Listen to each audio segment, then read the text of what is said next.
Alright people, this week the Nightfall is the Disgraced. The particularly exciting factor here is that this Nightfall is dropping double loot, which on its own is absolutely amazing because you're going to get huge dumps of exotics, golf balls, and prisms, but you're also going to get plenty of the Nightfall specific drops. And this one single week, the drops are all 3 Nightfall weapons from last season. And because you're going to do the Grandmaster, right? You're going to get the Swarm, the Palindrome, and Shadow Price. And Adept Palindrome is like one of the best guns in all of PvP.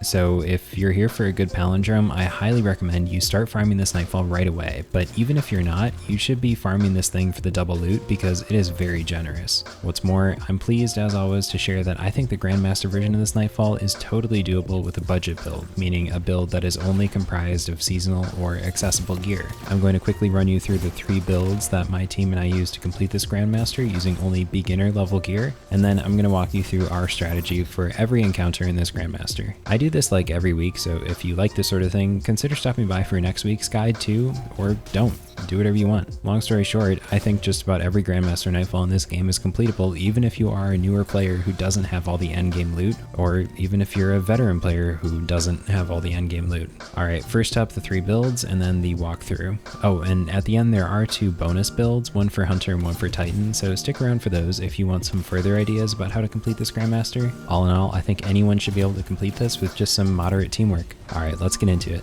As always, there are chapter time codes in the description. Alright, first up the Hunter build. Our Hunter was running top tree tether, which is just one better tether that's going to tether a lot of enemies, and because our Hunter is wearing Orpheus rigs, he's going to get super energy back for every enemy that he tethers, which is really nice. He was using Ignition Code, which is a rocket launcher you can farm this season from Umbrella Engrams, and he was using Madrugada SR2, which is a blue scout rifle that you get as a random drop from just about anywhere. It has explosive payload, which makes it good for stunning champions more quickly or just doing more damage over longer ranges. He was using Royal Entry, which is a rocket launcher that's a random drop from any strike. He was fortunate enough to get a really good roll, but any rocket launcher here will do just fine. He had on a ammo finder for his grenade launcher on his helmet and high energy fire to do more damage when charged, and on his arms he had on unstoppable grenade launcher and anti-barrier scout rifle, which are artifact mods. On the chest piece there was arc damage resistance and concussive dampener, and then on the Orpheus rigs, which is just a scavenger for the grenade launcher, and protective light. And Protective Light was recently sold at a vendor. And then on the cloak was Breach and Clear, an artifact mod for debuffing enemies.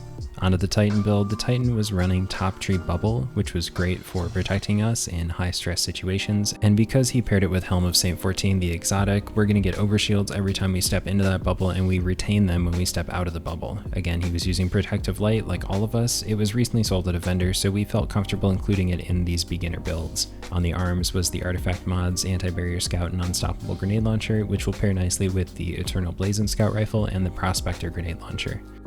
On his chest piece, he had on concussive dampener and arc damage resistance. I would say these are things you should run in just about every Nightfall. And then on his legs, he had on a scavenger for the sniper rifle and the grenade launcher, as well as charged up, which is a charge with light mod. And this is not totally mandatory, but it is helpful for retaining more charges. And then as usual, on the mark was Breach and Clear for debuffing enemies and making them take more damage. The long shadow roll is triple tap and field prep. You get long shadow from just about any source, and then Eternal Blazon you get from just about any strike as a random drop.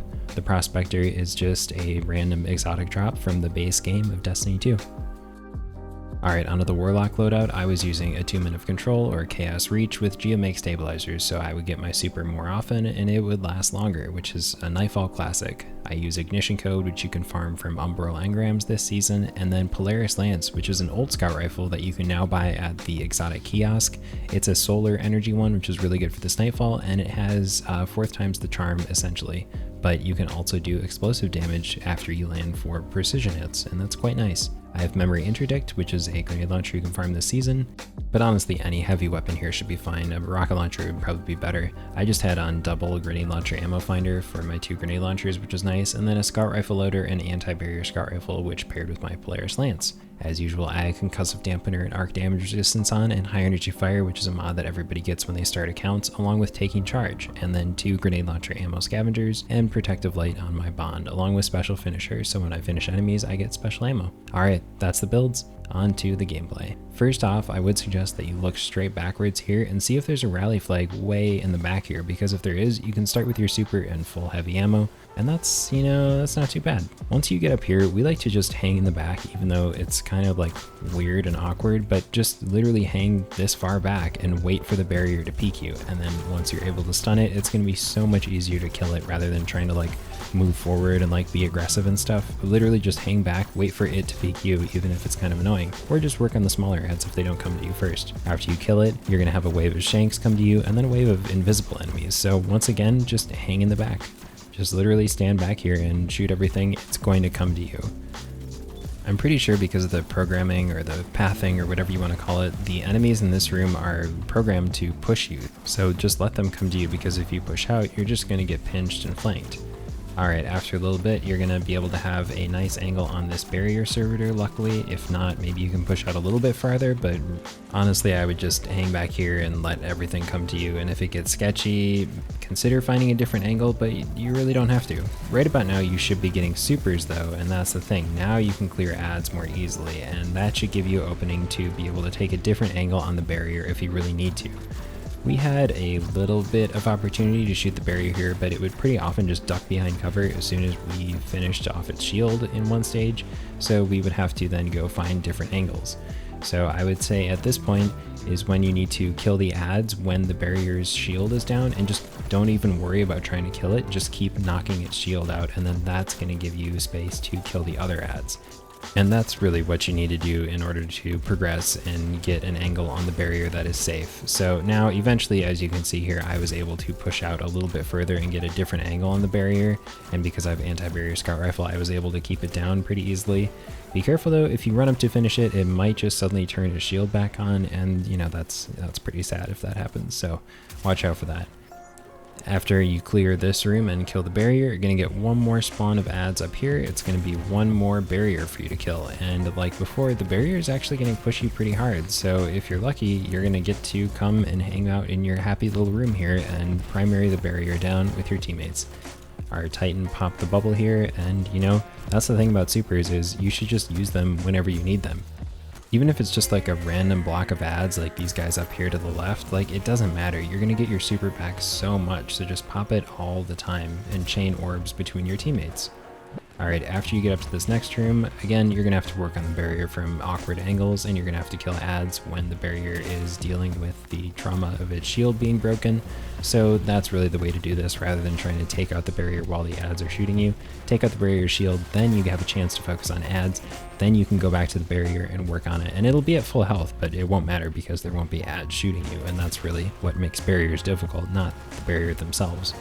Alright, after you move up to this next area, guess what? You're going to have another barrier servitor staring you down. So again, just hang out inside, don't go through this door over here, and just use your primary weapons like your scout rifles to kill everything out here. Do not go out of here. You do not need to. It's fine.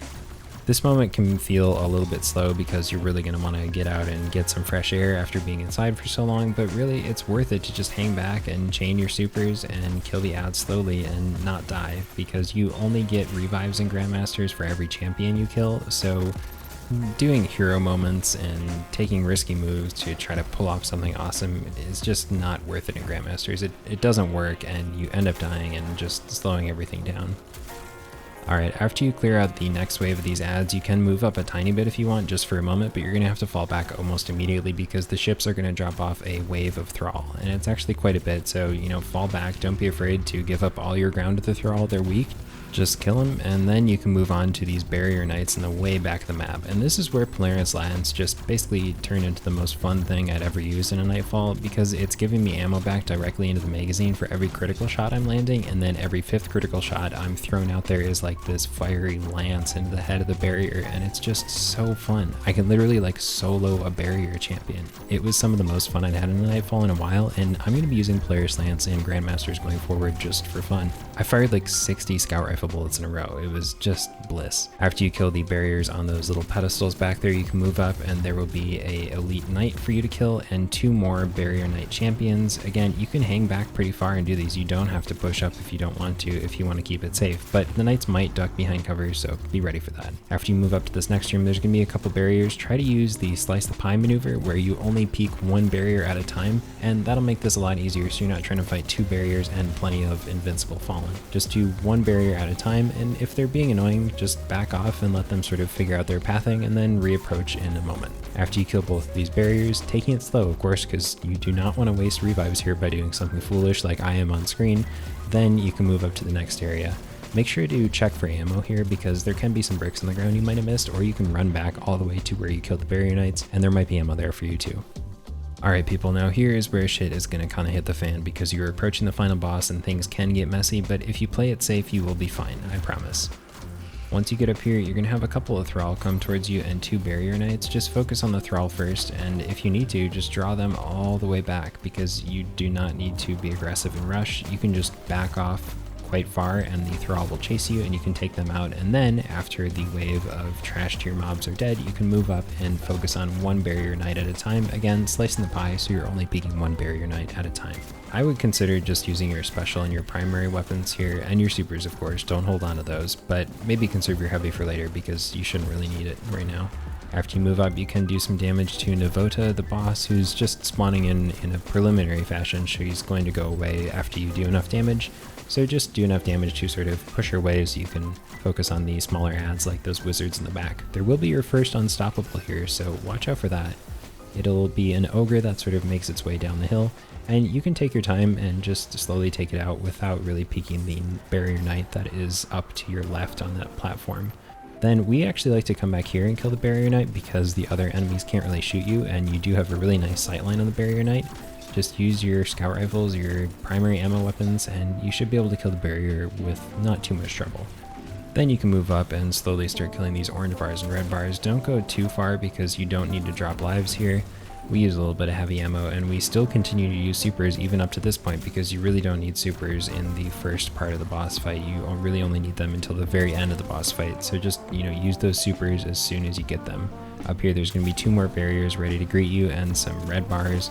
Just peek the barriers 1 at a time and just use your scout rifles again to primary them down. Their pathing is not going to make them push you a whole lot, so you should be totally fine to hang back and use that rock in front of you as cover.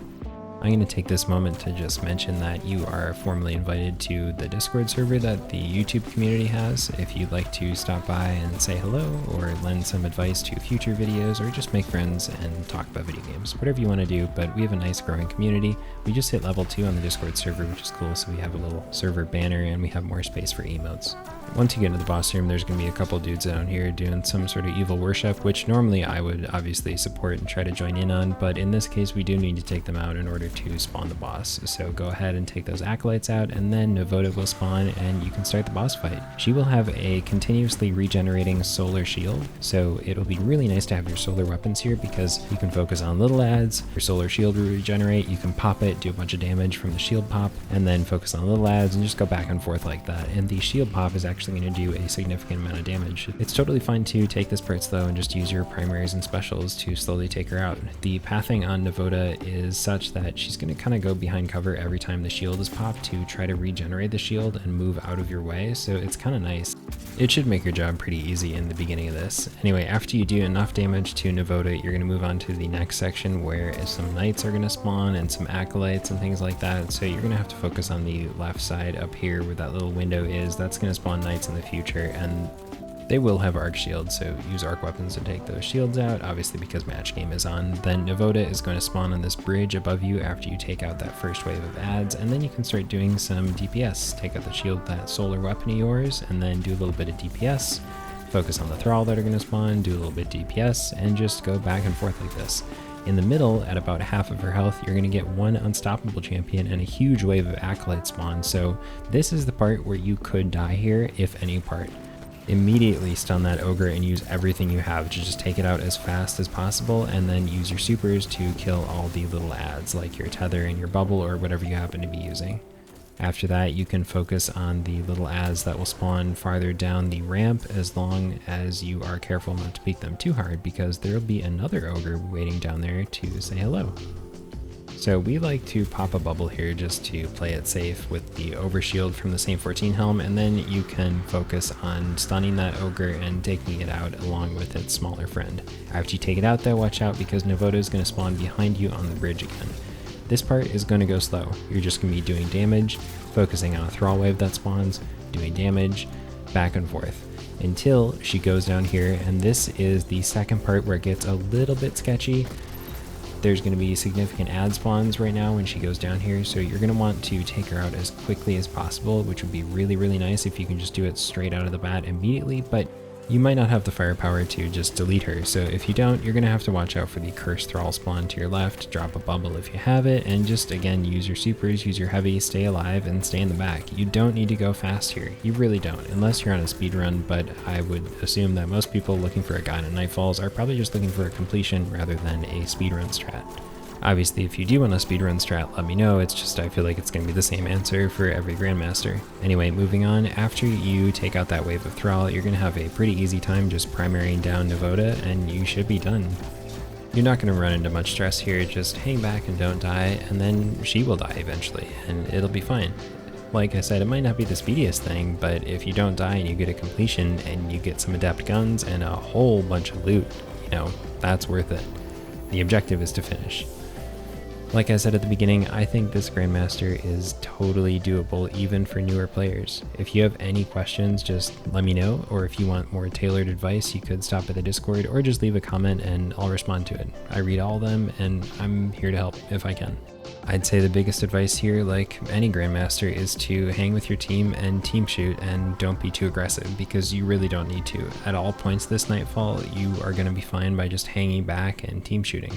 And that's kind of the beauty of Destiny, you know, is like if you work together, you can do some amazing things. And I think that's pretty fun, the whole team shooting vibe. In PvP and PvE, that's the way to do it, is teamwork.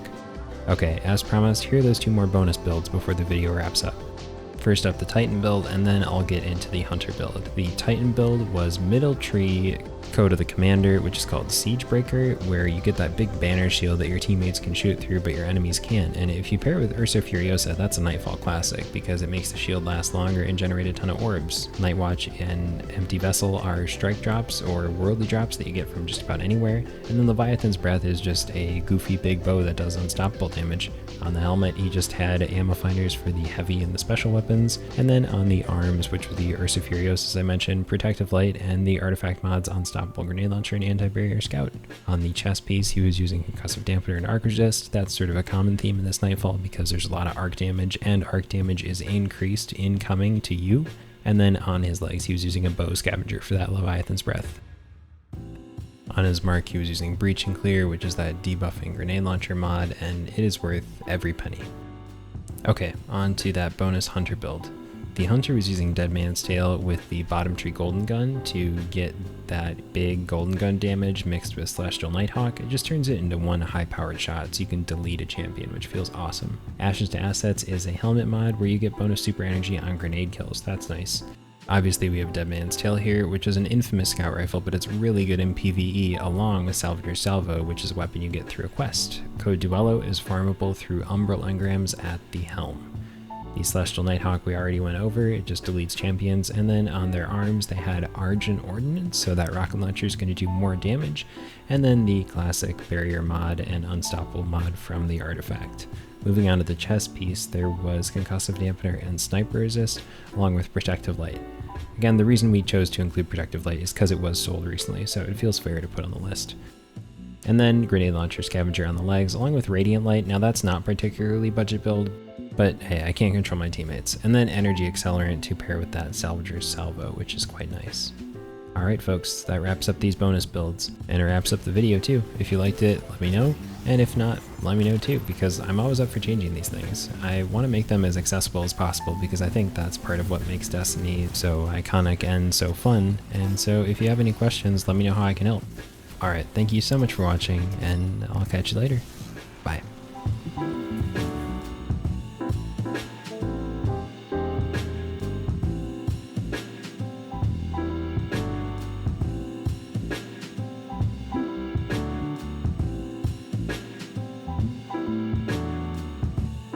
you.